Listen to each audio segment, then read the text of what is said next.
Olá, amigas e amigos do Justificando, olá a todos os ouvintes, aqui é o André Zanardo, diretor de redação do Justificando. Estou mais uma vez dividindo a bancada com uma boa para começar um episódio do nosso podcast. Estamos no ar, nos players de podcast, no seu YouTube, também na Rádio Brasil Atual, todas as segundas-feiras, 9 horas, se você estiver em São Paulo. É só sintonizar a 98.9 FM, inclusive a Mabô tem um lembrete aqui para vocês sobre esse tema. Fala, galera, aproveitando aqui o começo do programa para deixar um recado para vocês que a Rádio Brasil Atual e a TVT têm uma campanha de financiamento coletivo lá no Catarse. Participando, você apoia esse jornalismo comprometido com os movimentos sociais e as lutas populares. E é um jornalismo que a gente sabe que nunca foi tão importante como é hoje. A TVT, a Rádio Brasil Atual são grandes amigos do Justificando. Gostaria muito que vocês levassem esse pedido a sério, porque vocês sabem que é isso que está sustentando a nossa comunicação de resistência no país. E o Justificando, fiquem sabendo que logo vem aí com crowdfunding para vocês também.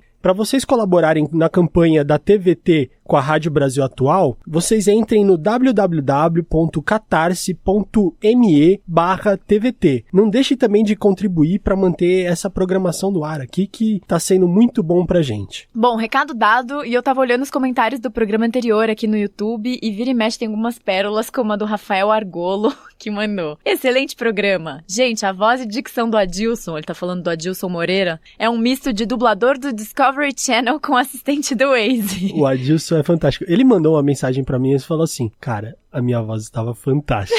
Ela tava de locutor real, oficial, tava maravilhoso. Muito. Ó, culpa aqui do Fabião aqui que tá do lado, que dá aquela caprichada na mesa. Captação. É, o Renanzão, é isso aí. Então, legal aqui, gente, também tem outros comentários muito massa aqui.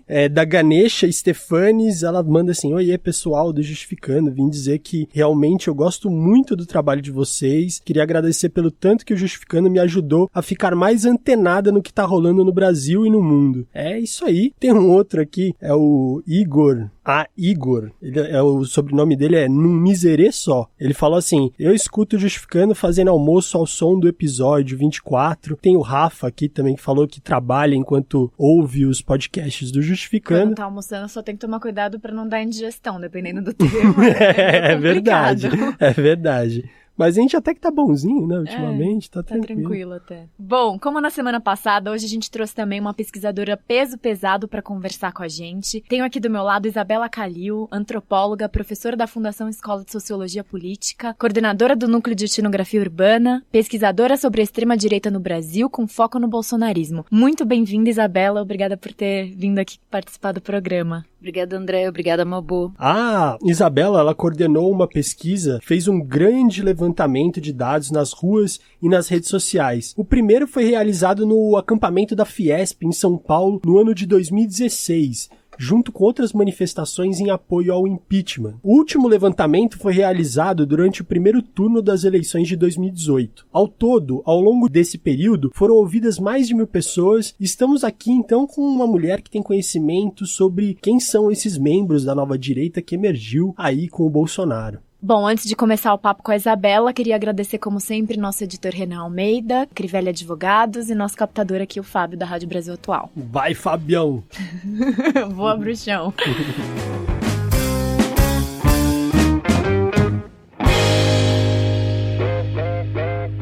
Bom, já há alguns episódios e algumas pesquisas de opinião, a gente vem repetindo que a sociedade brasileira está dividindo em 1/3 que apoia Bolsonaro, 1/3 que o rejeita e 1/3 que está ali numa faixa intermediária, em um limbo de representação política. Uma outra pesquisa nacional recente, publicada pelo Datafolha em julho, delimitou um grupo dos mais afinados com Bolsonaro, que seriam aqueles formados pelos que votaram nele, aprovam o mandato e concordam com as suas declarações. Então seriam aqueles apoiadores mais heavy, assim, que representam 12% da população com 16 anos ou mais, os bolsonaristas convictos. Mesmo com a aprovação do presidente caindo, é cada vez mais necessário entender esse núcleo hard. E esse também é esse pensamento que norteia o núcleo da população que não fecha com Bolsonaro em absolutamente tudo, mas está disposta a apoiar uma parte das suas medidas. Bom, começando aqui nosso papo com a Isabela, Isa, será que você pode contar um pouquinho pra gente como é que foi essa pesquisa, seu trabalho de campo?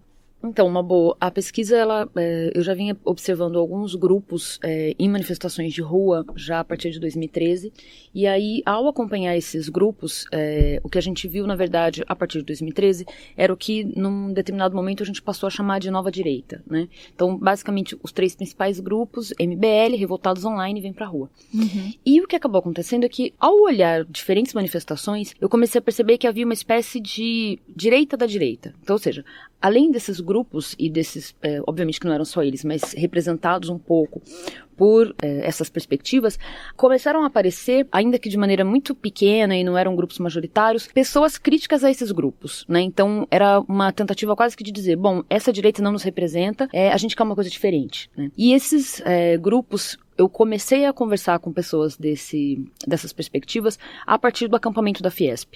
Então, eu me lembro que nas entrevistas do acampamento da Fiesp eram recorrentes falas do tipo, nós começamos o acampamento e aí agora o pessoal de outros grupos, basicamente esses 3 que eu nomeei, querem levar a fama ou querem, enfim, mas eles saíram das ruas, eles já não estão mais aqui, já não estão mais atuando. Então, ou seja, eram grupos que, ainda naquele contexto, apesar de parecer tudo direita, genericamente, eles já estavam fazendo uma disputa com os grupos que tinham se tornado célebres, que tinham se tornado mais famosos em 2013. A partir daí, a gente começou a observar também que tinha alguma coisa diferente, né, do ponto de vista de disputa da rua, tinha alguma coisa diferente de pautas, de perspectiva, de formas de protesto, de maneira de ser. Então, o que, basicamente, nessa pesquisa, que a gente finalizou a primeira fase dela no ano passado, a gente agora está na segunda fase, essa pesquisa que a gente fez, que era de mapear esses eleitores, basicamente, então, ela olhou para o material que a gente tinha de rua, então a gente cobriu as principais manifestações na cidade de São Paulo, não só do campo, digamos, da direita, mas também do campo progressista ou da esquerda. Então a gente foi acompanhando diferentes atores sociais e começamos a, de alguma maneira, seguir esses atores sociais, inclusive nas redes. O resultado disso é que num dado momento da pesquisa, e aí eu tô falando já entre o primeiro turno e o segundo turno, a gente começou a perceber que havia uma espécie de segmentação do público em relação a esses apoiadores. Então, ou seja, nós começamos a perceber de que dava para, a partir das ações desses grupos que tiveram a rua como uma espécie de laboratório de experimentação, então na rua a gente viu muita coisa ser testada, algumas coisas que não funcionavam saíram da forma de operação, algumas coisas que funcionavam eram reforçadas, então a gente viu muita mudança, nuances. Você tem dá um exemplo. Um exemplo. Teve um evento que a gente foi em 2017, que era um grupo específico, e era um grupo radicalmente anti-gay. Né? Então, ou seja, eles estavam contra a ideologia de gênero, era um grupo de católicos evangélicos contra a ideologia de gênero. E eles eram terminantemente contra pessoas gays, muito genericamente. Um tempo depois, em 2018, a gente acompanhando esse mesmo grupo, num dado momento, eles estão falando, tal, no carro de som, e aí eles mandam um beijo pros gays conservadores da Bahia. E eu que vim acompanhando... What? Exatamente, eu que vim acompanhando esse grupo... Exatamente, eu que vim acompanhando esse grupo há um certo tempo, aquilo me chamou muita atenção, porque eu comecei a perceber isso. Outro exemplo, o próprio uso da palavra feminista. Em determinados protestos, né, não pode feminista de jeito nenhum. De repente, num dos últimos que a gente fez dessa primeira fase da pesquisa, as feministas liberais, tudo bem. Então, inclusive, eram saudadas. Então, ou seja, a gente foi vendo um terceiro exemplo para acabar. Seriam as boas feministas, né? Sim, exatamente. Um último exemplo. A gente viu na rua, em 2016, havia um discurso muito claramente marcado contra o Bolsa Família. Isso não funcionou. Então, aos poucos, eles foram diminuindo o tom, foram ficando cada vez mais a menos em relação ao Bolsa Família, e a gente, em 2018, tá falando de campanha já, né? E aí, o Bolsa Família não recebia tanta crítica. Então, o Bolsa Família, inclusive, a crítica se inverteu. Se em 2016... dos mesmos grupos, inclusive, era uma crítica especificamente contra o Bolsa Família, como programa em si, e em 2018 era do tipo, o Bolsa Família não é bom porque é muito pouco dinheiro, é uma esmola. Então, ou seja, havia uma crítica quase, é a mesma crítica, mas ela se refinou, ela ficou diferente. Eu já ouvi uma crítica... de tipo, tem fraudes, é bom o programa, mas tem muita gente que faz fraude para conseguir dinheiro do governo e não trabalhar. Também. Tem que acabar com as fraudes e refinar quem tá recebendo. Não sei se vocês percebiam isso também. Sim, então isso também apareceu. Nesses grupos, como que eles se consolidam e qual é a forma de atuação deles, seja online ou offline? Uma coisa que eu acho importante para falar é que, assim, só para complementar e para te responder, em nenhum momento a gente, como na pesquisa, como pesquisadores, a gente não quis fazer perfis das pessoas, né? Essa não era o objetivo. A gente não saiu para começar a fazer pesquisa para identificar as pessoas e enquadrar em caixinhas, em perfis. Uhum. O que a gente identificou foi uma estratégia de comunicação da própria campanha, né? Do Bolsonaro. Do Bolsonaro. O que é importante também dizer? Em 2016, quando a gente começou a olhar principalmente para esses grupos que estão na rua, e é importante dizer, a gente fez pesquisa a partir da cidade de São Paulo. Então a gente não consegue falar sobre a nossa pesquisa etnográfica tem um limite que a gente não consegue falar sobre o bolsonarismo no Brasil. A gente fala a partir de São Paulo, mas com muitas articulações importantes entre as redes. Uma amostragem exatamente. Bem boa, né? Exato. Mas tem um ponto de vista estratégico em relação a estar em São Paulo, né? Mas de qualquer maneira, o que acabou acontecendo é que num determinado momento, por exemplo, em 2016, a figura desses grupos, digamos, mais autoritários, e alguns grupos se autodenominavam inclusive de opressores, de homens, né, basicamente, não tinham no Bolsonaro a figura que os representava. Eu vi diferentes figuras representarem essa força. Então, o Moro, principalmente. Então, ia mudando. Então, o que é interessante é que, assim, e esse é o argumento que a gente tem trabalhado, defendido, é da ideia de que o bolsonarismo é maior que o Bolsonaro. Por quê? Quando o Bolsonaro surge como figura, quer dizer, obviamente que ele já era uma possível figura na pré-campanha, mas num determinado momento, quando a campanha fica séria, então assim, a gente viu também uma mudança. E em 2016, por exemplo, a minha aposta seria de que esses grupos, de que quem poderia se lançar seria o Moro e que esses grupos teriam apoiariam o Moro. Uhum. E em 2017 a gente já viu uma mudança. Então o Bolsonaro já aparece como sendo a figura. Mas essa é uma mudança, por exemplo, né, do ponto de vista de perspectiva. Do ponto de vista da operação, o que a gente viu também foi o seguinte: foi muito parte disso tentativa e erro também. Então a gente viu, por exemplo, em protestos, eles testarem coisas que não deram certo, outras repetirem coisas que deram certo. Então a rua, de fato, quando a gente fala que foi uma catalisador. E um lugar importante de laboratório, sabe? De você testar. Por que a rua é tão importante? Porque a rua, você, por exemplo, num determinado discurso, se as pessoas não apoiam, né, você claramente já sente, vê, né? Você sente. Então, vou dar um exemplo. Num determinado evento que a gente foi, um evento grande, e aí estavam falando sobre a questão da ampliação do acesso às armas, e uma mulher começou a contar uma história, era uma plateia basicamente de homens, e uma mulher começou a contar uma história de como ela perdeu o filho, e da violência, etc e tal. Isso claramente não funcionou. Então, assim, dava pra ver que os próprios organizadores do evento estavam fazendo esse cálculo do tipo, bom, isso aqui não funciona. A gente tem uma plateia que apela exatamente. Pra esse povo, né? A gente tem uma plateia basicamente, né, de manifestantes basicamente de masculina. Isso aqui não tá funcionando. Eles ficaram cansados e enfim, não colou, né? Então, ou seja, na rua, o que eu acho que é importante é que ao acompanhar, quer dizer, a gente já tinha um histórico de pesquisa anterior, mas ao acompanhar no núcleo de etnografia urbana e coletivamente, essa pesquisa foi feita coletivamente, ao acompanhar 2016, 2017, 2018, a gente conseguiu ver pontos chaves e a gente conseguiu ver esses atores na rua. Sim. Atores que hoje, inclusive, são deputados, que estavam nas ruas e que agora estão nas casas legislativas, exato. Sim, eu inclusive eu estava pensando aqui nesse papel da internet e do caminho que os protestos aconteceram, tá falando em 2016, mas eu lembro bem que minha primeira experiência assim, mais enfática desse período foi em 2011, quando tiveram os levantamentos ali da Primavera Árabe e o Ocidente conseguiu fazer a representação da Primavera Árabe através do Occupy Wall Street, e aquilo acabou jogando para diversas capitais e outras cidades do mundo, inclusive aqui em São Paulo. Mas era uma coisa bem mais progressista, né? Exato. O foco era a representação do que seria o discurso de somos 99% e eles são 1%. E 1% governa a gente. E 1% governa a gente. Então, era bem catalisador das dores, enfim, de uma ideia um pouco mais libertária e crítica ao capital. Era bem antissistema, né? É antissistema. Mas assim como eu vejo que a direita também, em algum ponto, ela é antissistema. Mas aí chega 2011, começam a acontecer os primeiros protestos aqui no Brasil. E a Paulista também teve um protesto, um grande protesto. Não, obviamente não foram tão grandes quanto os que sucederam 2013, mas teve um protesto. E isso acabou juntando direita e esquerda no mesmo protesto. Eu tava lá e eu vi a maleabilidade daquele protesto, porque eu que tinha pisado naquela primeira vez, mas com um pouquinho mais de predisposição, eu me vi lidando com as supostas lideranças daquele protesto. Inclusive com megafone na mão e lidando já na linha de frente. Muita gente acharia que eu estava na coordenação daquele protesto, por exemplo. E aquilo foi surpreendente pra mim, porque eu falei, peraí, quem que manda nisso aqui? Quem que tá comandando o rolê? Quem comanda o rolê? Exatamente, ninguém.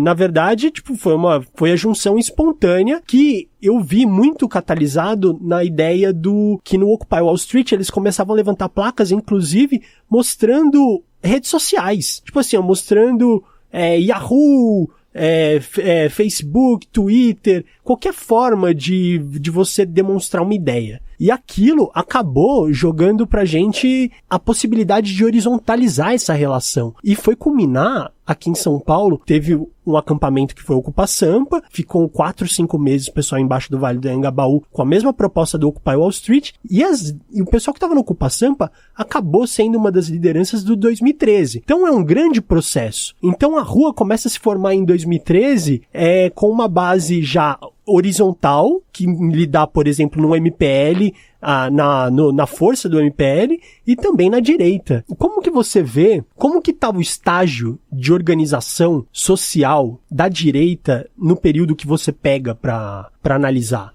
Já era sólido? Tinha estrutura? Ou ainda era algo absolutamente desorganizado, sem saber para onde ia? Então, infelizmente, eu não consegui ver o que aconteceu em São Paulo em 2011, 2012. Porque isso, inclusive, tem a ver com a história de como é que eu fui pesquisar protesto. Em 2011 e 2012, eu estava na cidade de Nova York pesquisando o Occupy Wall Street, que foi uma coisa que foi completamente acidental. Porque eu estava fazendo parte do meu doutorado na Universidade de Columbia, nos Estados Unidos. Meu tema principal, apesar de lidar com questões políticas, meu tema principal era antropologia urbana, era pensar questões de manifestações na cidade mais diversas. E aí, eu estava na cidade de Nova York e as faculdades pararam, enfim. Occupy foi uma coisa muito intensa, não só do ponto de vista de movimento social, de movimentação de rua, etc., mas do ponto de vista acadêmico, né? Então, assim, por exemplo, as faculdades paravam para ter aulas públicas na rua, para poder dialogar com o pessoal do Occupy. Então, foi muito intenso. Aqui em São Paulo aconteceu também. Teve Vladimir Safak, Túlio Viana, Paulo Arantes, várias pessoas incríveis também. Então, o que aconteceu é que aí, nesse caso, eu estava fazendo minha primeira pesquisa mesmo, apesar de ser uma pesquisa que estava olhando pro Occupy, era uma pesquisa relacionada ao Twitter. Por quê? Havia uma reclamação muito grande de que o Twitter estaria barrando a comunicação do Occupy, né? E aí, era uma discussão que eu achava já na época muito interessante em 2011, a de que tipo de mobilização política é possível de se fazer usando uma plataforma privada. Eu acho que essa discussão a gente, inclusive, perdeu um pouco o fio da meada e ela é fundamental, né? E, de fato, fazendo pesquisa e fazendo alguns testes, de fato, dependendo das hashtags que você usava, no lugar em que você estava da cidade de Nova York, o seu tweet desaparecia. Olha. Misteriosamente, nunca ninguém soube explicar por quê. Então, ou seja, tinha uma discussão importante. Agora, esse processo, sim, ele é um processo que ele é um amadurecimento, né, tanto, digamos, muito genericamente, digamos, do campo progressista e do campo conservador, que começa no final da década de 90, né? Então, ou seja, Seattle é um marco, inclusive, para pensar posições de protestos, formas diferentes de protesto, movimentos... Só explica rapidamente o que foi Seattle. O Seattle, no final dos anos 90, a gente teve diferentes articulações, porque aí você tem ambientalistas, genericamente grupos anti-globalização, feministas, anticapitalistas, genericamente, que começaram a testar diferentes formas de protestar na rua, né? Então, Seattle é um marco, porque a partir daí o que a gente tem é um conjunto de diferentes protestos e a internacionalização desses protestos, né?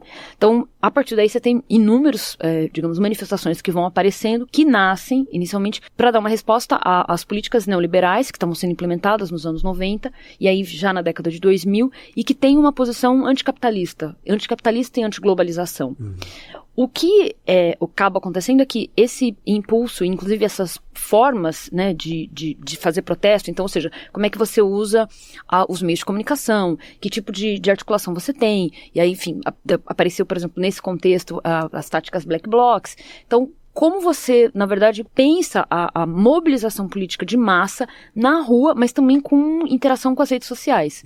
Então, na nossa pesquisa, por exemplo, a gente não tem, ainda que a gente parta da rua, a gente não consegue fazer uma distinção e fazer pesquisa só com a rua. Porque na rua, alguém está fazendo uma live mostrando para o Brasil inteiro, para o mundo inteiro o que está acontecendo no protesto. E aí se comunicando, e gente que às vezes manda mensagem dizendo, façam isso, façam aquilo. Então, ou seja, é inseparável, né, essa articulação com os meios de comunicação e com a rua em si. Mas, de qualquer forma, o que a gente foi vendo é que, assim, os movimentos sociais se internacionalizaram. Movimento de mulheres, indígenas, LGBT, o Fórum Social Mundial teve uma importância para essas articulações, só que isso também aconteceu na direita. Então, ou seja, é parte do mesmo processo. A direita, de uma certa forma, os movimentos, esses que a gente está tratando especificamente, que são diferentes movimentos de rua, eles também se internacionalizaram. Sim. Então, isso aconteceu nos dois campos. Isso é uma coisa meio inédita, né? A direita tomar essa coisa de rua. Não sei se eu tô falando besteira, mas eu sempre associei muito ir pra rua com uma coisa dos setores mais progressistas. Pra nossa geração, né? Pra nossa geração. Pode ser que eu esteja falando do meu lugar de milênio. Não, mas tem eu lembro que eu fiquei chocada de ver protestos em massa com gente de direita. Eu nunca tinha visto isso. Mas, por exemplo, eu uma vez estava apresentando um trabalho num evento acadêmico. Então, assim, era um ambiente universitário. E aí eu chamo os movimentos mesmo de extrema-direita. Os de extrema-direita nem tanto, mas os movimentos de direita eu chamo de movimentos sociais. E aí apareceu essa discussão de que se seria possível chamar de movimento social esses grupos. Que a gente e a resposta é sim. Sim, claro, né? que é. E uma vez eu estava também num evento que eu achei uma resposta incrível, num evento que eu estava no MST, e o MST estava fazendo essa distinção. Eles disseram, nós somos um movimento popular. Então, são coisas distintas, né? Mas até em relação a ser movimento popular, verdade. Eu acho que há limites, né? Porque você pode ter movimento popular de direita. O bolsonarismo, por exemplo, ele tem muita característica popular, né? Uma boa parte dos eventos que a gente cobriu, e enfim, depois a gente pode falar disso com calma, são de base popular, eram as pessoas da periferia. Sim. Aliás, não raro, a gente viu eventos em que saíam basicamente dois grupos das periferias. Os antifascistas e esses grupos, e eles já estavam nas periferias rivalizando, mas aí eles iam pro centro para um embate, para uma coisa mais, digamos, articulada. Isso no Brasil. Isso no Brasil, isso agora, recentemente.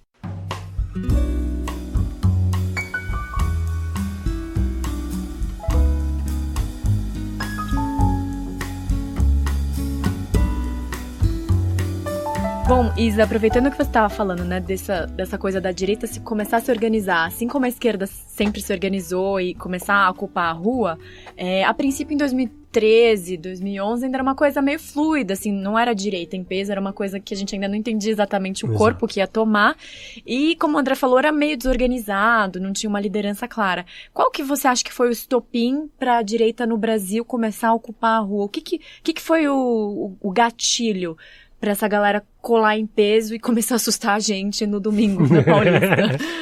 Eu acho que é importante dizer que, então, a gente está falando genericamente de duas direitas, né? Se é possível a gente fazer essa categorização. Então, você tem uma direita que foi pra rua em 2016, uma parte ficou, outra parte saiu da rua, e aí você tem um outro movimento que, durante o processo de impeachment, se consolida, né? Então, ou seja, muito genericamente, né? O processo de impeachment, por exemplo, o acampamento da Fiesp, ele se forma, e por que ele é importante? Ele se forma exatamente no momento em que tem a divulgação do Jornal Nacional dos áudios da conversa do Lula e da Dilma. Então, assim, a gente tá vendo agora, inclusive, né? Sim. Os bastidores da divulgação desse áudio. Acabou de sair, né? Então, ou seja, e por que o acampamento da Fiesp é tão importante? Né? O acampamento da Fiesp é importante porque marcou, do ponto de vista simbólico, do ponto de vista material, eles ficaram meses lá. Sim. E, enfim, eles de fato ocuparam esse espaço e lá permaneceram. E o que aconteceu? Nesse caso, foi assim, eu participei do início, do início do acampamento da Fiesp, foi exatamente isso. Os áudios foram divulgados, e aí as pessoas começaram a falar umas com as outras, etc e tal, e foram pra rua, né, pra demonstrar sua indignação, etc e tal. Então, ou seja, a questão do impeachment, de uma maneira muito genérica, né, ainda tendo como marco esse caso específico, ela começa a levar pessoas pra rua, que não necessariamente eram pessoas que participaram de protestos anteriores, né. Então, ou seja, a rua, depois de um certo tempo, ela passa a ser tomada tomada por um público que começa a expressar um tipo de indignação que ele, inclusive, passa a ser além da questão do impeachment, né? Então, por exemplo, eu conversei na época do impeachment com um jovem e ele estava me explicando porque ele era a favor da intervenção, do que eles chamam de intervenção militar, temporária e constitucional. Nossa, tem o temporária também. Tem o temporário. Eu não lembrava do temporário, intervenção lembrava do constitucional. Militar, temporária e constitucional. E quando ele estava, enfim, argumentando numa entrevista que eu fiz bem longa com ele acabou me dizendo o seguinte, que no caso, ele achava melhor que, bom, tinha uma questão toda específica com a ditadura, mas que ele achava melhor que a Polícia Federal assumisse o lugar do STF, né? Então, ou seja, que ele estava dizendo o seguinte, bom, o judiciário é corrupto e a gente confia na Polícia Federal, a Polícia Federal é o lugar, digamos assim, é o exemplo de instituição, e a gente acha que a Polícia Federal deveria ocupar o lugar do STF, deveria estar no lugar, né? De repente, não sei. Que loucura. Eu vejo isso até hoje nos comentários dos textos do Justificando, por exemplo, no Yahoo. É um absurdo. Nossa, eu nunca vi isso, gente. Sim, então eu acho que tem uma coisa que acabou indo muito para além do impeachment, né? De pensar questão das instituições, gente, de pensar noções de justiça. Simbolicamente, isso seria a polícia ocupando o lugar do juiz. Exatamente. Isso, né? Não a tem polícia noção, julgando, né? mas enfim. Sim, e uma dificuldade, inclusive, de pensar diferentes instituições, de pensar peso, contrapeso, né? O lugar do judiciário, né? E a questão você falou agora, a noção de justiça para esses grupos bolsonaristas, o que você percebe?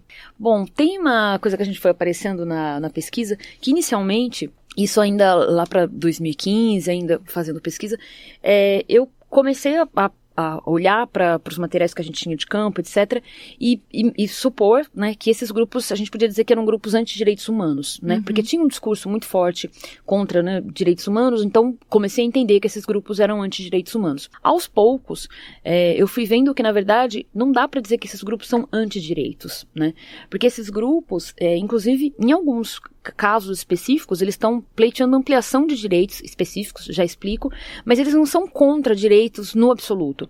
O que acontece é que há uma noção seletiva de direitos. Então, a ideia é a de que existem pessoas, seres humanos, que merecem ter direitos e existem seres humanos que não merecem ter direitos. Então, você precisa ter uma conduta socialmente adequada, muitas vezes isso é atravessado por uma ética religiosa, às vezes sim, às vezes não, mas você precisa ter uma conduta adequada ou supostamente correta, e se você tiver isso, você poderia ter direitos. Né? Isso não serve a uma ideia também racista? Sim, serve a uma ideia racista. Sexista? Classicista? Eu acho, sim, com certeza.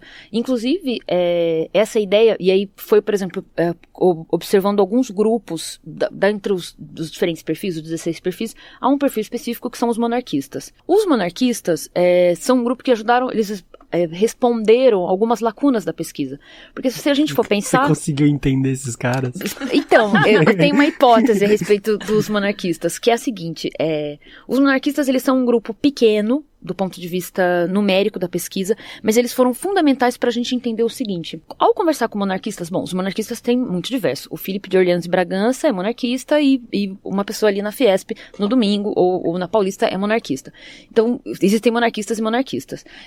Mas, de qualquer forma, os monarquistas, genericamente, o que eu fui percebendo é que havia algo em comum, mesmo entre os monarquistas mais pobres e aqueles mais ricos, havia algo em comum que era o seguinte, uma nostalgia do tempo da monarquia, e essa nostalgia, quando eles começavam a falar, majoritariamente homens também, quando eles começavam a falar, me soava o seguinte, bom, então você tem saudade de uma sociedade que é uma sociedade patriarcal, né, uma sociedade no qual a escravidão é legal, numa sociedade que tem um quarto poder moderador, que acima do executivo, do legislativo e do judiciário, existe alguém que pode de uma maneira autoritária exercer esse poder, e que não é um estado laico. Nossa, tá parecendo que ele tá quase rolando isso aí hoje, hein? Não, mas é uma nostalgia. Claro que ninguém formula isso, né, do ponto de vista, enfim, eu como antropóloga, eu nunca escutei ninguém dizendo isso pra mim, assim, claramente. Isso é uma análise sua. Dessa forma. Sim. Mas diferentes elementos em diferentes entrevistas me dão a impressão de que existe uma certa nostalgia. Não que as pessoas queiram necessariamente viver nesse contexto, não se trata disso.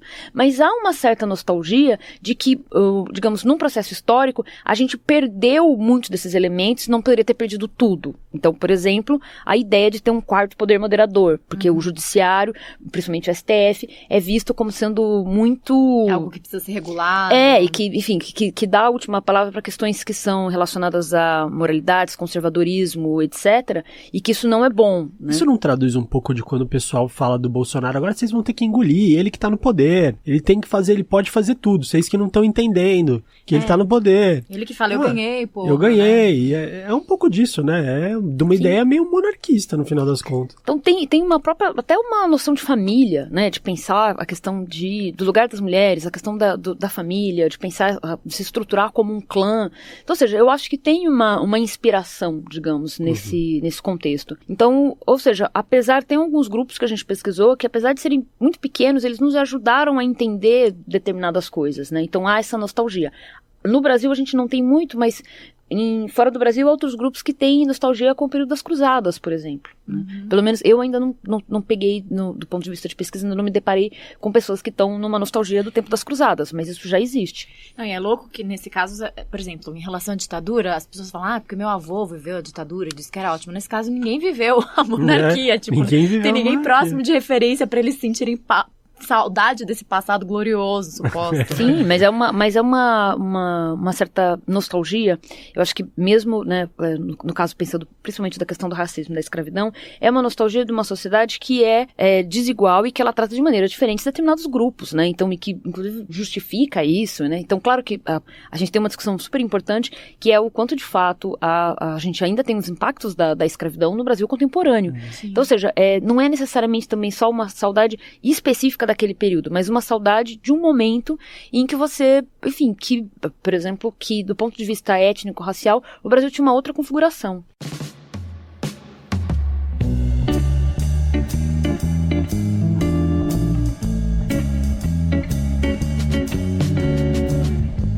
Os bolsonaristas, olhando pela base anti-intelectualista que eles têm, o desprezo pela racionalidade, eles são grupos muito emocionais? A base deles de conclusão e de tomada de decisão é emocional? Ou tem uma base racional? Quando você fala base, você quer dizer as pessoas que estão atuando ou, digamos, os preceitos, o que orienta? Não, eu digo as pessoas que acreditam no Bolsonaro, quando elas vão defender essa ideia. Acho que tem um pouco de tudo, né? Inclusive, por isso, acho que a pesquisa aponta uma diversidade, né? Então, ou seja, a gente dividiu em pelo menos 16 tipos. Porque cada tipo tem uma determinada forma de operar. Então, por exemplo, a gente chamou, genericamente na pesquisa, de meritocratas, um determinado extrato da população que é contra, enfim, classe média alta, que é contra cotas, contra Bolsa Família, etc e tal, porque eles têm a impressão de que o Estado está ajudando algumas pessoas a burlarem o sistema, então elas estão trapaceando. Então isso também seria visto como uma forma de corrupção, né? Que é uma coisa importante, porque na nossa pesquisa, corrupção, ficou claro pra gente que corrupção não é necessariamente, não está relacionada necessariamente a dinheiro ou a recursos. Corrupção pode ser moral, então pode ser relacionada à ideologia de gênero, por exemplo, o que eles chamam de ideologia de gênero, você querer transformar um menino em menina, ou coisas dessa interpretação. Pode ser relacionado também a um tipo de moralidade na qual a visão de que alguns atores sociais estão sendo beneficiados pelo Estado, então eles estão tendo privilégios, Bolsa Família, por exemplo. Uma mãe está sendo beneficiada, ela está tendo privilégio, então ela está, de alguma maneira, burlando o sistema e estaria trapaceando. Então, essa é uma outra forma. Então, assim, a gente tem diferentes. Esse grupo, por exemplo, é um grupo que está muito baseado num cálculo racional e também de uma expectativa de cada vez mais um Estado cada vez mais neoliberal. Isso é um grupo. Agora, outros não. Então, a gente entrevistou, por exemplo, pessoas... Eu me lembro de um exemplo específico, e eu sempre repito esse exemplo porque eu acho que ele é importantíssimo, que é assim, que é coletado na nossa equipe, né? Que é um evento específico e as pessoas estavam pedindo estado mínimo. E aí, quando a gente foi olhando os dados, né? As pessoas estavam pedindo estado mínimo, só que quando a gente começou a conversar com as pessoas, elas estavam pedindo menor intervenção do Estado em questões morais, basicamente envolvendo gênero e sexualidade na escola, mas elas queriam mais saúde, mais educação, então, ou seja, mais investimento público. Então, ou seja, é uma visão de Estado mínimo que ela não exatamente Estado mínimo, exatamente na boca dessas pessoas, significa a mesma coisa que Estado mínimo na boca do Paulo Guedes, por exemplo. Sim. A questão dos 16 tipos de bolsonaristas que vocês identificaram, você fala também na sua pesquisa que tem um grupo que é predominantemente homens jovens com menos de 20 anos, que integram chats, fóruns anônimos e que espalham discurso de ódio por meio desses chats. E também tem uma faixa aí que entraria, que seriam os homens de idade entre 40 e 60. E ambos têm o que você chama de masculinidade perdida. E aí eu queria que você me explicasse o que seria essa masculinidade perdida. Masculinidade perdida foi um contexto específico que eu estava me referindo, especificamente de meninos muito jovens, né? Então era uma questão que apareceu especificamente relacionada à questão dos incels, especificamente de meninos muito jovens, né? Então a ideia não era nem necessariamente só uma masculinidade, mas estava me referindo a jovens, né? A meninos e jovens que não estão encontrando lugar no mundo, no sentido muito amplo, né? Então essa seria uma questão. Do ponto de vista, digamos, do público mais geral, para entender o bolsonarismo, acho que entender essas questões que estão relacionadas a diferentes masculinidades é chave. Por quê? Porque quando a gente foi olhando, os perfis eles não foram construídos, a gente não sentou em equipe e pensou os perfis de uma tacada só. O que a gente foi vendo foi que na campanha, né, isso... Quando eu falo campanha, eu tô chamando também da pré-campanha, eu tô falando, o nosso marco é 2016, né? Então, desde 2016, tendo como marco esses dois contextos, né? Tanto da formação, da divulgação dos áudios do Lula e da Dilma, quanto também do voto do impeachment, em que há homenagem do partido Bolsonaro ao Ustra. Então, tendo esses marcos especificamente, então, quando a gente fala campanha, a gente tá falando basicamente desses marcos, mesmo que antecedam a campanha oficial. O que a gente acabou vendo é que, assim, os diferentes perfis, eles foram aderindo à figura do Bolsonaro em diferentes momentos. Então, tem perfis que só aderiram no finalzinho. Então, qual que era o desafio? Basicamente, quando a gente começou a cobrir esses eventos, eu tô falando de 2016, a gente via pouquíssimas mulheres. Então, era um público majoritariamente masculino e com um tipo de masculinidade muito específica, né? Então, o exemplo que eu dei pra vocês que ficou claro que, por exemplo, naqueles eventos não poderia ter um homem gay ou um outro tipo de masculinidade que não fosse mais ou menos aquelas exatamente que estavam lá. O que vai acontecendo é que esses, digamos, a receptividade para diferentes públicos, ela vai aumentando, obviamente. Por quê? Porque a gente é campanha, né? É voto. Então, ou seja, você vai, o próprio Bolsonaro, ele ao longo da campanha, ele vai se tornando mais soft, né? Ele vai se tornando mais ameno, ele vai se tornando com um discurso cada vez menos enfático, né? Tanto que ele surpreende, né? Do ponto de vista da pesquisa, isso não me surpreendeu muito, mas para algumas pessoas foi surpreendente uma virada de abril, maio para cá. Mas isso, na verdade, se a gente vai acompanhar a trajetória, não era tanta novidade, é que houve uma mudança, tanto do ponto de vista da campanha, quanto durante todo o processo da reforma da Previdência. Então, o que acaba acontecendo é que os primeiros grupos que aderem à campanha do Bolsonaro são grupos majoritariamente formados por homens e que tem uma masculinidade, digamos, a gente pode pensar diferentes nomes, mas que tem essa questão que na pesquisa a gente falou que eram de personagens, né, de um perfil que quer fazer justiça com as próprias mãos. Então, ou seja, eu quero armas porque eu vou me armar e o Estado não pode fazer isso, eu não confio nas instituições, salvo algumas talvez como a Polícia Federal, então eu vou me armar, eu vou, de repente, ser o protetor da minha família, algo assim, de mim mesmo, então eu vou lutar por mim mesmo. Esse perfil é o primeiro perfil que adere, né? Junto com eles tem um perfil de jovens que vem na figura do Bolsonaro e aí tem uma importância enorme a questão de memes, de imagens dele e que na nossa pesquisa a gente chamou e a gente indicou que ajudam a construir a figura do mito. Então, ou seja, o jovem bolsominion. Esses jovens ajudaram a criar a ideia inclusive dessa palavra, né, de mito. Embarcaram um pouco depois. Essa é a galerinha do YouTube. Do YouTube, dos chans, enfim, de diferentes contextos. Ah, é chans que fala? A gente tem diferentes contextos, né? Eu falei chat. Não, tem... Chans, a gente genericamente, chamou, vai desde, por exemplo, alguém que acessa a Deep Web e está em determinados contextos e que tem mais conhecimento de tecnologia, que é mais jovem, até quem está fazendo comentários nos perfis, né? Até quem está fazendo comentários, por exemplo, no portal de notícia, como você citou do Yahoo. A gente colocou todo mundo mais ou menos no mesmo bloco, mas tem algumas diferenças entre essas pessoas. Mas, de uma maneira mais genérica, esses são digamos, o segundo grupo, então, a aderir, esse pessoal da internet. O desafio do Bolsonaro é como conseguir ter o apoio das mulheres. Esse foi o final da campanha e o desafio, né? Então, a gente tem... E foi difícil, né? E ainda que isso também é uma questão importante, né? Porque a gente, às vezes, inclusive, eu acho que no dia, especificamente, eu fiz pesquisa de campo no ele não e no ele sim. O ele não foi no dia, o ele sim foi no dia seguinte. Nossa, eu nem lembrava que teve ele sim. Teve o ele sim. Um blackout, acho que desse fim de semana, que foi tenebroso, né? A gente tava tão animada depois de ir pra rua no sábado. Foi.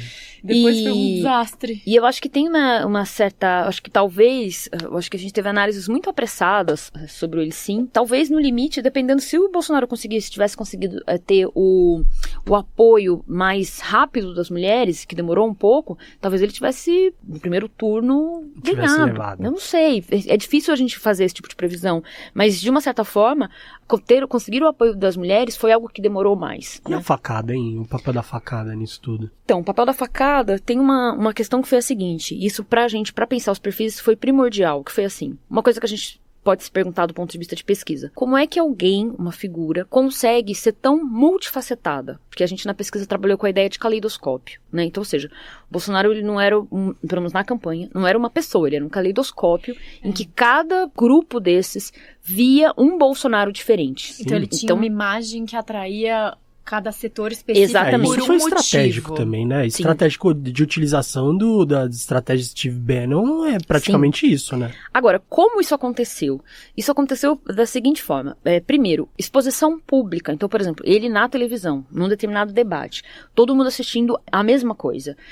Num período longo, por exemplo, de 1 hora de programa, todo mundo tá vendo a mesma coisa. Sim, né? Então, o que acontece? O fato de não ter participado dos debates, a facada tem diferentes coisas da facada. A primeira, a facada humaniza. Então, ou seja, é muito complicado, inclusive, para os adversários políticos falarem, assim, atacar alguém, por exemplo, que de repente a gente não sabe, tá entre a vida e a morte. Então, assim, existe uma questão que é, do ponto de vista principalmente de conquistar esse público que era mais resistente ao Bolsonaro, ele se humanizar foi uma coisa que funcionou muito bem, né? Então, com isso, ele se tornou, inclusive, a partir da facada, passou a representar uma figura mais frágil. Por isso que, de novo, masculinidade é fundamental para entender esse contexto. Porque ele tinha uma masculinidade muito mais viril, digamos assim. Muito mais bélica. Exatamente, mais bélica. Então, quando ele tá em recuperação, ele tá doente, tá se recuperando, tem uma questão de saúde, o que acaba acontecendo? Enfim, e não só isso, mas ele claramente se coloca como alguém que tá debilitado, inclusive do ponto de vista emocional, que quase perdeu a vida, etc e tal. Isso dá a possibilidade, inclusive, de pensar, que é uma coisa que ele usou, eu nasci de novo. Então, se eu nasci de novo, então eu posso nascer diferente. Então, nasço de uma maneira mais frágil, então mais vulnerável. Isso acabou também colaborando bastante. A questão dos debates, como eu falei, a questão do que aconteceu é que, ao não participar dos debates, né, ainda que ele tenha, inclusive, participado de outros programas de televisão exatamente na mesma hora que estava acontecendo debates, ao não participar dos debates, isso deu a possibilidade, do ponto de vista de estratégia de campanha, então que comunicação, nesse caso, é fundamental, de que você, por exemplo, pegasse um determinado discurso dele, então vamos supor, ele tinha um discurso de 20 minutos, e você pode fragmentar ele falando diferentes coisas, que às vezes você olha o discurso de 20 minutos, ele parece completamente louco, incoerente. Você diz, bom, não tá falando nada com nada, porque ele já falou uma coisa diferente do que ele falou antes, isso aqui é completamente incoerente, é caótico, é um pouco esquizofrênico. Só que quando você pega esse mesmo discurso, por exemplo, e você recorta esse discurso em diferentes peças, e essas peças são endereçadas para públicos diferentes, e que cada um só vai ter acesso a esse caquinho do caleidoscópio, isso faz sentido, isso funciona. Isso você está dizendo a estratégia de marketing político digital que foi utilizada pela Cambridge Analytica, por exemplo. Pode ter sido, pode não ter sido, né? A gente não tem tanta informação. No caso de Cambridge Analytica, acho que dificilmente saberemos, né? De fato do efeito. Agora, o que a gente sabe que é público é que o Steve Bannon era uma figura importante, principalmente pro Eduardo Bolsonaro. Sim. Era um mentor, né? Ainda é. Então, o que a gente sabe é que talvez não seja possível ter pensado do ponto de vista, como no Cambridge Analytica, de pensar uma segmentação tão específica no contexto digital. Só que, por exemplo, quando a gente ia pra rua, a gente via o seguinte, e que é uma coisa que às vezes a gente tem que pensar o seguinte, redes existem online e offline. Então, assim, as pessoas estão conectadas em rede mesmo antes de existir a internet, né, e vão continuar. Então, o que acontece? A ideia de rede, eu acho que ela tem que ser entendida não de uma maneira tão estrita, especificamente da internet, do Facebook, mas, por exemplo, de relações de pessoas. Então, assim, o que acabava acontecendo? E como é que a gente percebeu isso, né? A gente percebeu da seguinte forma, eu acho que dificilmente a gente teria conseguido perceber essa segmentação e essa estratégia ainda que segmentação de público seja uma coisa que existe na política, exatamente, e no marketing, mas como é que a gente percebeu isso? Por exemplo, a gente tinha uma equipe de pesquisadores, que era uma equipe grande, então diferentes pesquisadores conseguiam mais receptividade com diferentes atores.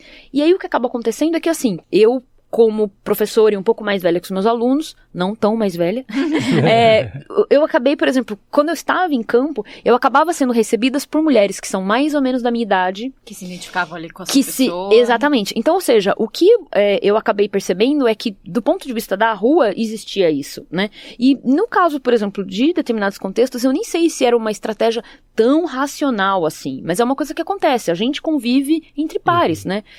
Então, o que acaba acontecendo? Um grupo, por exemplo, de mães, você vai lá e manda uma mensagem para as mães. E aí é uma coisa que tem relacionada, por exemplo, ao ambiente escolar. Ela vai espalhar isso para outras mães. Mesmo que ela não seja verdade, seja uma fake news, mas alguma coisa. Se você sou mãe, recebo uma mensagem dizendo que tem, na escola do meu filho, estão ensinando meninos a ser meninas, né, genericamente, como um dos medos que apareceu.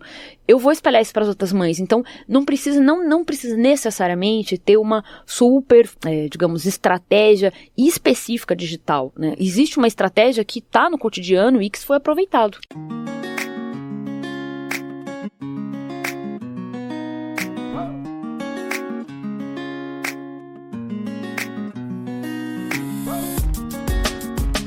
Então, a gente caminhando aqui para o final do nosso programa, queria saber se o Bolsonaro, ele tem um controle efetivo dos bolsonaristas e até onde vai esse controle que ele tem? Então, André, o Bolsonaro tem, por parte desses eleitores, que são inclusive dos eleitores que hoje a gente pode identificar inclusive com pré-facada, a gente está falando alguma coisa entre 10%, em determinados momentos 10%, 15%, basicamente, às vezes um pouquinho mais, mas basicamente alguma coisa entre 10% e 15%, a gente pode dizer que é possível que ele tenha controle desses 10%. Agora, em relação ao seu público mais amplo, aos seus apoiadores mais amplo, é um público que ele não controla, né? Então, ou seja, de novo, essa ideia de por que o bolsonarismo é maior que o próprio Bolsonaro? Porque você pode ter outras figuras que podem performar isso, né? Enfim, e que vão de alguma maneira até podem rivalizar com a própria figura do Bolsonaro em um determinado momento no futuro, ou agora, mas não há. Por quê? Porque, por exemplo, o abandono da perspectiva dos eleitores, o abandono da pauta anticorrupção, que é da maneira como parte dos eleitores leem, é uma possível saída dos seus apoiadores, né? E isso é uma coisa que não tem controle. Então, ou seja, há outras figuras públicas também que já passam a fazer críticas, o MBL, por exemplo, Frota. Quando saem essas coisas também sobre a família, isso pode enfraquecer, inclusive, esse discurso anticorrupção, né? Quando sai coisa sobre o filho, o Carluxo, né? Sim, não, tem várias coisas que têm enfraquecido o discurso anticorrupção. Falando, assim, com as pessoas na rua, o que eu percebi, ainda que, né, essas pessoas não admitam claramente, você vai vendo que tem sinais de um desgaste. Então, o que eu acho importante sobre a questão do apoio do Bolsonaro? Poucas pessoas, talvez, pensem a respeito da política todos os dias, como talvez você, eu e parte de quem está nos ouvindo. Então, isso é uma coisa importante. Não é que as pessoas pensam sobre o Bolsonaro e sobre a política todos os dias, né? Então, ou seja, há uma expectativa de que é pouco tempo, né? Então, há uma ideia de que, isso é muito genérico, né? Aparece em diferentes discursos, de que, então, o PT teria feito um estrago tão grande no Brasil que vai demorar muito tempo para conseguir resolver. Então, ou seja, tem que esperar um tempo mais, tem que ter paciência e ver o que acontece. Agora, o que acontece? Não é que, por exemplo, parte desses eleitores em que não se tem controle, não é que as pessoas vão acordar um dia de manhã e vão dizer assim, pronto, não apoio mais o Bolsonaro. Me arrependo. Que né? pena que não é assim. O que acontece é que é preciso um desgaste, mas isso em qualquer questão política, né? Seja do que for. Então, ou seja, não vai ser, eu acho que dificilmente vai ser uma coisa específica, né? Uma ingerência no comando da Polícia Federal, a questão do COAF, uma questão outra que aparece envolvendo os filhos. Não vai ser uma coisa, só que assim, ao longo do tempo, isso vai gerando desgaste, né? A questão é quanto tempo. Provavelmente não vai ser tão rápido, mas já há sinais de desgaste, eu acho que isso é importante. Já há sinais de desgaste por uma boa parte dos eleitores que não estão arrependidos. Então, ou seja, mesmo entre os eleitores que não estão arrependidos, que é para além desses 12%, já há um desgaste, já há comentários e outras pesquisas, o Datafolha mostra isso. Bom, com isso eu não concordo. Realmente, nesse caso, exagerou. Então, a indicação do Eduardo Bolsonaro para... Não tem a ver. É muito. Então, assim, já há um desgaste. Então, aos poucos, isso tende a se alterar. E mesmo falando desses 12% que é o núcleo duro, eu vejo essa pesquisa e falo, nossa, ai que bom, que nem todo mundo é fascista, né? Que a gente ficou com essa impressão, né? Depois da eleição de, meu Deus, estou rodeado por fascistas. E aí a gente vê que esses 12%, ok, não é tanto assim. Mas você acha que ele ainda é capaz de fazer uma mobilização forte, esses 12%, causar um estrago, enfim? Sim, tem... Qual que é o papel, né, desses 12%? Sim. Que a gente não vai conseguir convencer, né, provavelmente. Teve uma coisa que, antes de saírem essas pesquisas, eu tinha dado uma entrevista para o Valor Econômico, em que eu comentava sobre esse público mais heavy, como você comentou. E enfim, tem gente que chama de Bolsonaro raiz, etc e tal. Mas que são esse público que tem mais, de fato, que oferece mais apoio, né? A despeito de diferentes ações. E naquele momento, e isso foi em julho, né? Naquele momento, eu lembro que comecei a dizer o seguinte, que parte, pelo menos baseado na segunda fase da pesquisa que a gente tem desenvolvido no Núcleo de Etnografia Urbana, que parte dos eleitores arrependidos estavam arrependidos porque eles achavam que o Bolsonaro não estava suficientemente à direita. Nossa. Então, ou seja, parte desses eleitores queriam mais radicalismo, né? E eu lembro que, nesse contexto, eu recebi, algumas pessoas vieram conversar comigo, tal, em diferentes contextos acadêmicos, tal, dizendo, nossa, como é possível, né? Será que é isso mesmo? Será que não é uma coisa muito isolada? E é um número muito pequeno? E na época eu apontei, sim, é um número pequeno, né? Mesmo entre esses 12%, né, é um número pequeno. Agora, a questão é a seguinte, o que eu venho apontando com base nas pesquisas mais recentes? Ainda que numericamente esse público não seja relevante, não é um público em que você diga assim, bom, estamos falando então de um público talvez de 5% e tá tudo bem porque é um público minoritário. Não. Por quê? Porque esse público, seja ele do tamanho que for, a gente enquadrando tanto dos que querem um Bolsonaro mais à direita e que acham que o Bolsonaro está sendo muito democrático, que acham que o Bolsonaro está fazendo muito jogo e que ele deveria ser mais autoritário, até outros que não pensam isso, mas que têm um apoio incondicional, o fato é que, dentre esse público, você tem um tipo de militância, principalmente uma militância virtual, que ela é importantíssima para a manutenção de um fenômeno que é Bolsonaro ou sua base bolsonarista aponta um nome, aponta alguém como alvo, e aí essa pessoa passa a receber coordenadamente vários ataques. E isso impede, inclusive, que, enfim, né, tem pessoas que estão fora do Brasil. O que aconteceu agora com o Felipe Neto, teve que tirar a mãe do Brasil. É o que aconteceu agora com o Felipe Neto. Então, ou seja, é uma forma de você impossibilitar, de você minar o campo adversário. Estratégia de guerra mesmo. Exatamente. Então, ou seja, não importa se é um número pequeno de pessoas. O fato é que o que está acontecendo é grave do ponto de vista, né, de todas as gravidades possíveis. De todas as gravidades possíveis. Desde ambiental até constitucional. Enfim, é assim que a gente termina o nosso programa. Explicamos aqui como funciona o bolsonarismo. Mas olha, eu acho que foi muito importante porque a gente fala muito superficialmente quando a gente vê essas pesquisas Datafolha, tipo, quem são os bolsonaristas, o que eles pensam. E você ter estado 2 anos em convívio com esses eleitores e possíveis eleitores de novo, né? Para 2020, bate na madeira. Mas é muito legal de ouvir, né? Uma pessoa que esteve em loco, em campo. Tá indo pro 4º ano. 4º ano de pesquisa, então, gente, vamos deixar as redes sociais da Isa aí pra vocês acompanharem os trabalhos dela, porque eu acho fundamental pra gente se orientar, né? Quando a gente for falar com uma base empírica mesmo de dados e não sair só dando opiniões sobre o que é o que compõe o bolsonarismo, né? Agora, se a gente... Dá tempo de eu falar uma última coisa? Fala. Tá. Porque eu achei muito down, assim, terminar assim. Não, mas pode falar alguma coisa legal. Pode falar. Tá, não, porque eu ia comentar uma coisa que é a seguinte. A gente também não pode se... Né, com essa ideia, por exemplo, né, do fascismo, etc e tal, é claro que, por exemplo, eu acompanhei grupos que se autodenominam nazistas, por exemplo, né, ou de inspiração neonazista, então que claramente eles se colocam assim, não tem nenhum problema em dizer sim, nós somos fascistas. Felizmente, grupos muito pequenos, né?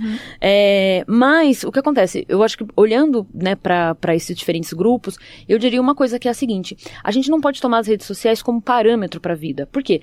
Primeiro, o que essa nova fase da pesquisa tem mostrado? Boa parte do que parecem seres humanos, na verdade não são seres humanos, são bots. Então, assim, robôs. Então, eu acho que a gente tem que ter muita, digamos, um equilíbrio mental, né, de conseguir, por exemplo, ver determinadas coisas na internet e não achar que absolutamente todo mundo, inclusive a nossa avó, o nosso tio, que todo mundo virou fascista, né? Então, ou seja, eu acho que a gente precisa ter, ainda que é preocupante, sim, determinadas atitudes, determinadas violações, determinadas posturas, eu acho que a gente tem que ter cuidado para não misturar o que está acontecendo nas redes sociais e que tá, enfim, boa parte desses atores não são humanos com aquilo que é humano. Sim, e isso aí dá um tema de um próximo programa sobre o papel dos algoritmos guerra virtual. E a guerra virtual nesses tempos aí de Bolsonaro. É isso. É isso aí? Acho que é. Então, obrigada, viu, Isa? Obrigado, Muito Isabela Calil, um grande prazer. Obrigada. A gente se vê na próxima semana, pessoal. É nóis. Valeu.